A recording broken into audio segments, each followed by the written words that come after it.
Ininid lang po natin ng tuklatin dadong.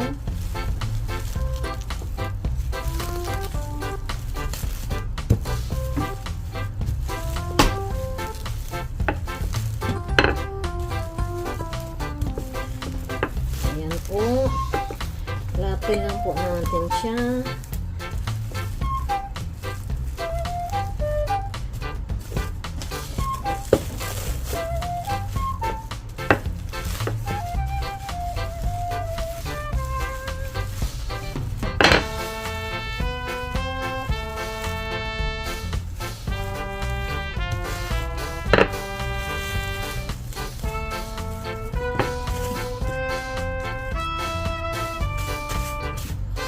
Arrange lang po natin hanggang magawa nating square po siya, no?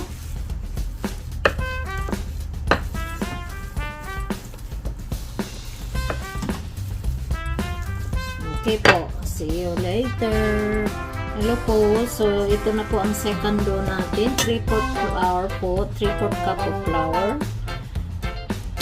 And then, yung ating 1/4 light 1/4 light of brown sugar. Ayan po. And then 1/4 po ng ating shortening or lard. Shortening or lard.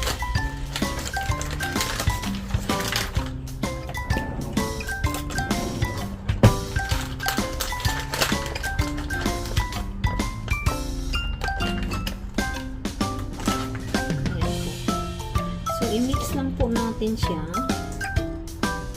para mabuo-buo po siya, no? Tayo ng ating gloves. So, mix lang natin yan siya hanggang mabuo.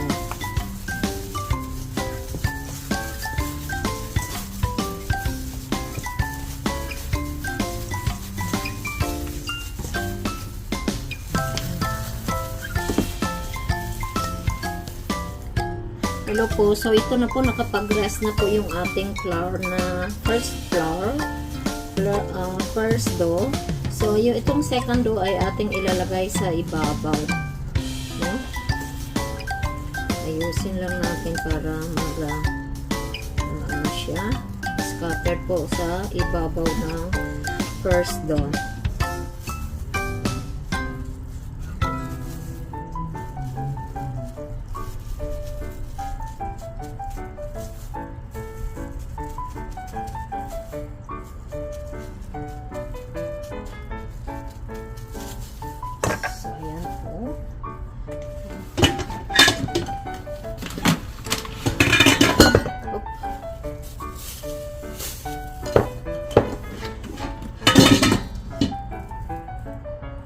So, ngayon ay iplaplaten po siya on top of the first dough para mag-mix po siya doon sa isang dough. Yan lang.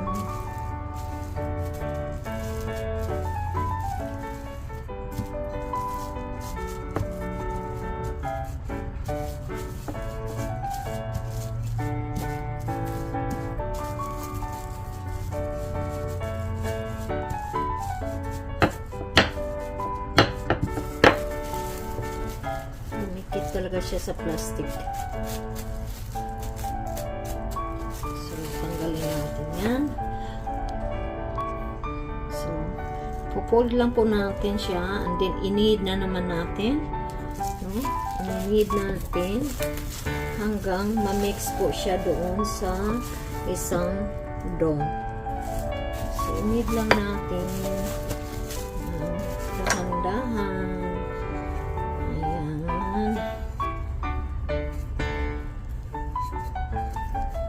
Mahabang proseso po ang magawa ng hopya kasi marami siyang, pero pag sanay na po kayo na gumawa nito ay madali na lang po.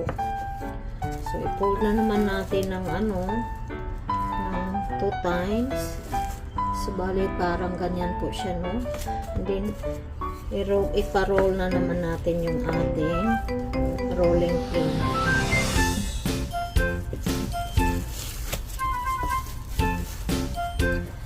Kasi yung mga nabili natin sa tindahan po, ang tigas-tigas na.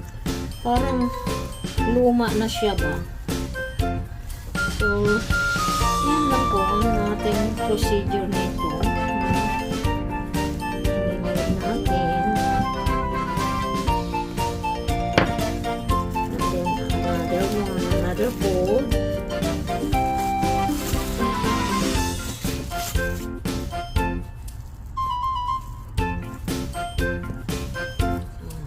Pag nasanay na po kayong gumawa nito, ay very easy na lang po. Pero pag baguhan lang po kayong maggawa ng hopya, ay talagang takes time po dahil po ay maraming proseso po siya. Ang pag-knead, ang paglagay ng filling, at saka palamigin nyo pa po ito i-rest nyo po ang dough para maganda po ang resulta. So ayan na po na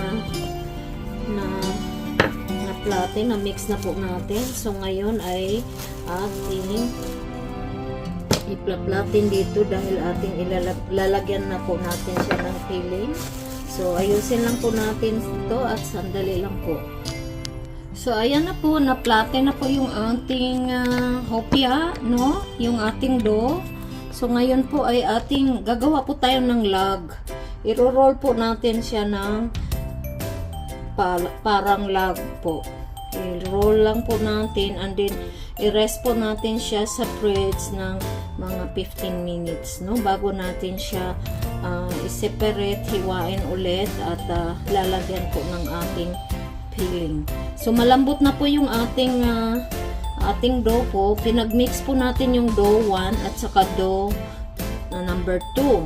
So ang ating mangyari nito ay atin ang hiwa-hiwain niyan after atin mapa-rest ang ating dough. So ayan na po, nakagawa na po tayo ng log. So maliit lang pala, no, 1 cup. So dinoble ko na lang sana ang recipe. Pero hindi ko na i-double ang recipe kasi gagawa na lang ako ulit ng panibago. So ayan po yung ating log. So i-rest lang po natin siya ulit sa ating frigidaire at ilagay po natin yung ating saran wrap dito para hindi po siya mag-dry, no?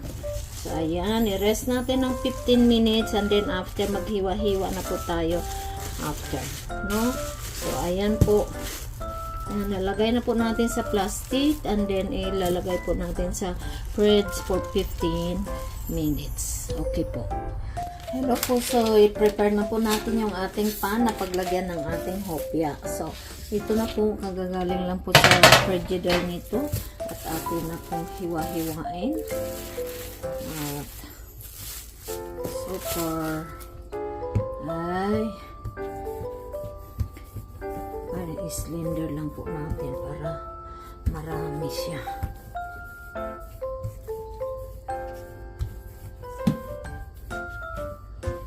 I-slim lang po natin kasi matambok po siya. Para siya nag-expand nung nilagay ko sa frigidaire. So atin lang anuhin natin kung ito kung ilang piraso itong makuha natin.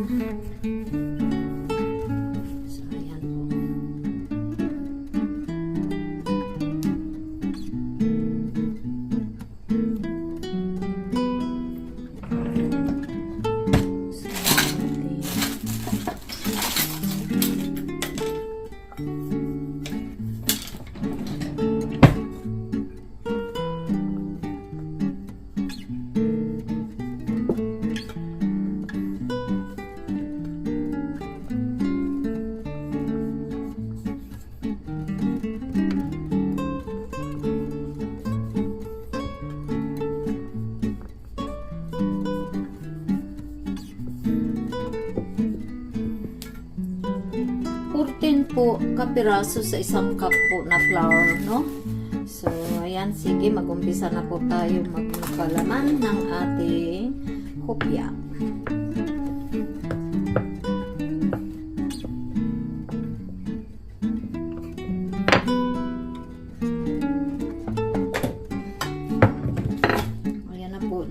po yung ating palaman na baboy. So, lagay lang po tayo dito.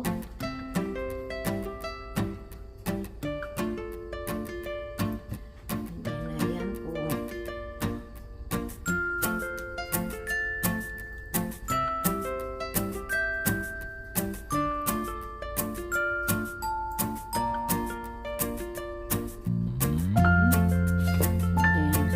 Latin po natin siya.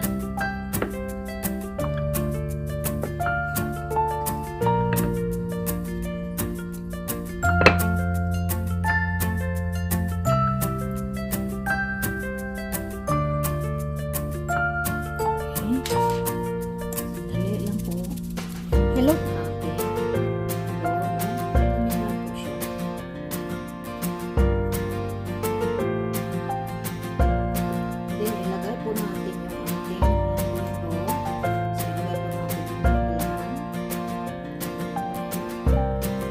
Maglagay ng gumawa po tayo ng empanada.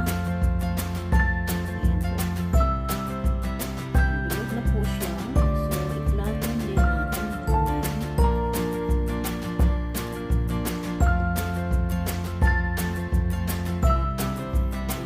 Kami na po nakaplat. Nanirecord lang po natin siya.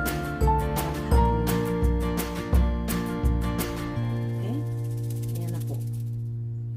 And then yung iba po ay lalagay po natin dito. Ang iba po ay bilog po ang ano nila. Bilog po ang hopya nila, pero yung iba half moon ang ano talaga yung design. So ayan lang po siya, no? Yan. Then i-fold natin na ganyan. Then i-seal po natin siya, no? I-seal. Tapos pagka-seal po natin, plaplatin po natin siya. And then mayroon po silang hulmahan. May hulmahan po ito. Pag gusto niyo po na pabilog po siya, may hulmahan po siya. So ayan na po. So nakadalawa na po tayo. At continue lang po natin. And then after, i-bake na po natin, no? Okay, see you later.